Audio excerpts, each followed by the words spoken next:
Good evening, everybody from Ashok Bharadwaj. Hello, students. How are you? Student, at this time, lesson number 3rd, Tripakshiya Sangras, Par, Pratyar, and Rashtraput.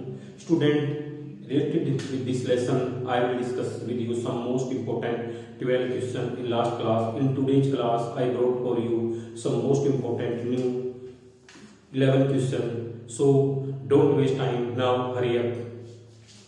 Okay, students, let us start. Lesson 3rd, त्रिपक्षीय संघर्ष पार प्रत्यार and राष्ट्रकूट। Question number first, कोई राजा किस क्षेत्र पर अधिकार करके उत्तर भारत के विशाल उपजाऊ क्षेत्र पर अपनी सर्वोच्चता का दावा कर सकता था? कोई राजा किस क्षेत्र पर अधिकार करके उत्तर भारत के विशाल उपजाऊ क्षेत्र पर अपनी सर्वोच्चता का दावा कर सकता था? तो इसका आंसर होगा भाई कनौज पर अधिकार करके उत्तर भारत के विशाल उपजाऊ क्षेत्र पर अपनी सर्वोच्चता का दावा कर सकता था। Clear? Next question, question number 2, Kannauj किन पक्षों से बहुत महत्वपूर्ण था? भाई कनौज किन पक्षों से महत्वपूर्ण था? राजनीतिक, संस्कृति, राजनीतिक, सांस्कृतिक व आर्थिक पक्षों से कनौज, और इसका उत्तर होगा भाई कनौज राजनीतिक, सांस्कृतिक व आर्थिक पक्षों से महत्वपूर्ण था। क्वेश्चन नंबर 3rd, कनौज के लिए त्रिकोणीय संघर्ष पाल वंश के किस राजा के समय? कनौज के लिए त्रिकोणीय संघर्ष पाल वंश की किस राजा के समय में कब शुरू हुआ? तो भाई इसका उत्तर होगा राजा धर्मपाल के समय में 780 ईस्वी में हुआ। Clear? Next question, question number 4, Dharmapala किस वंश का शक्तिशाली राजा था? धर्मपाल पाल वंश का शक्तिशाली राजा था। Clear? Next question, question number 5, Dharmapala किस क्षेत्र पर अधिकार करके अपने साम्राज्य का विस्तार करना चाहता था? इसका उत्तर होगा भाई Kannauj. Next question, question number 6, Dharmapala Kannauj पर अधिकार करे यह बात किस वंश के राजा को स्वीकार नहीं थी?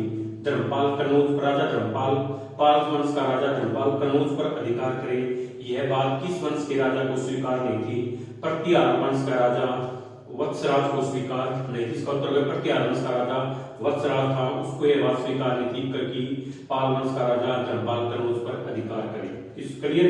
नेक्स्ट क्वेश्चन, क्वेश्चन नंबर 7, पाल वंश का राजा धर्मपाल किस लड़ाई में पराजित हुआ? गंगा यमुना द्वाब, पाल वंश का राजा धर्मपाल किस लड़ाई में पराजित हुआ?